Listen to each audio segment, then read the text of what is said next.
We're making our own comics without the woke. We're making classic comics where it's a lot of fun science fiction. You can see that we've got a 50s aesthetic here because we want to bring it back to the golden age when things were awesome, when you didn't have to worry about this stuff. We can just get a nice story, a beautiful girl on a rocket. I mean, geez, what more can you ask for?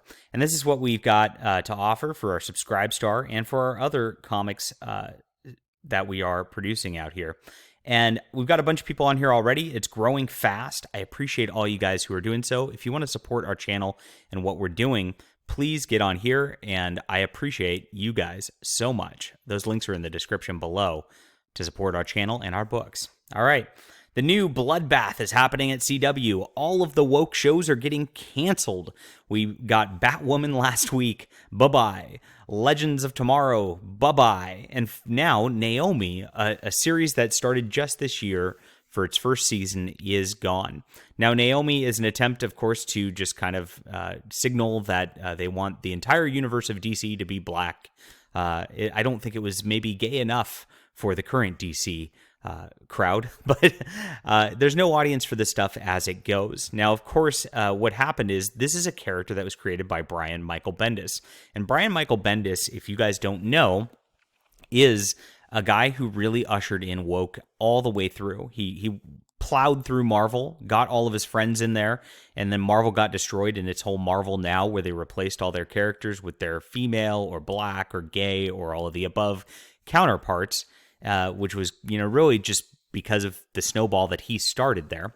And then he went into DC to kind of do the same thing to just wreak havoc upon their universe. Now, Bendis was the original kind of character replacer.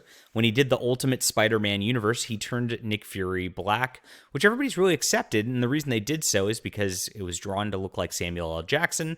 And then they put Samuel L. Jackson as the character in the movies. And everybody likes Samuel L. Jackson. It was a sneaky way to start this snowball to change all this stuff. Pretty soon, Brian Michael Bendis then made Black Spider-Man, which is the Miles Morales character.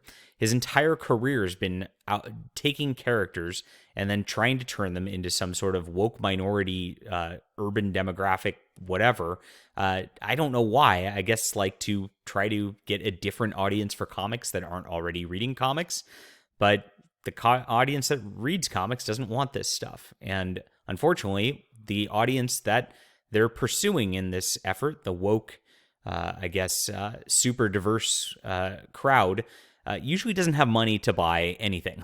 They don't have a lot of expendable income, and they're not looking at this stuff. And they think it's cringe because it's always just a caricature representation. Brian Michael Bendis is an old Jewish guy writing these young black kids who are, being gay or whatever they're doing in these books, trying to write that jive, yo. And it comes across just false and terrible. Now, of course, it's critically acclaimed all the time. You got to remember, the critics sit there and go, yes, this is diversity, inclusion, please, more.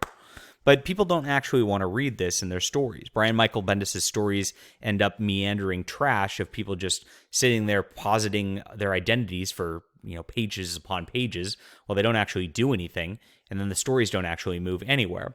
So, of course, that's perfect for a CW show, because CW shows, if you've tried to watch any of them, really aren't about the action, aren't about any mystery or investigation. They're about soap opera drama on the identity level for the last 10 years.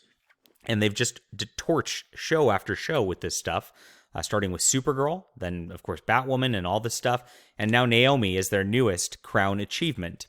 Well, get woke, go broke is a axiom or a saying for a reason, and they still haven't listened to it because the people at these corporations don't actually care about making money or retaining audiences. They do believe that their little social cause is more important than anything else, and they believe that if they can force it over and over and over again, they can force these social causes to be accepted by everybody. And then, of course, there's the next step, which is trying to groom children into these weird LGBT lifestyles that they want everybody a part of. All right, audiences don't want a part of it. Nobody really wants to watch it. Again, this article just goes off on how it's so critically acclaimed. It's so great, but it keeps struggling to find its audience for some reason. There's lots of reasons they blame for it. The Beijing Olympics was blamed for it. Yes, you got to note that. That's the whole deal. A proposed sale of CW. Why would that bother audiences watching. I don't know.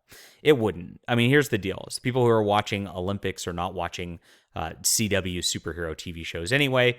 The people who are interested in the politics of a company being sold or not aren't paying attention for that, whether they want to watch a show or not.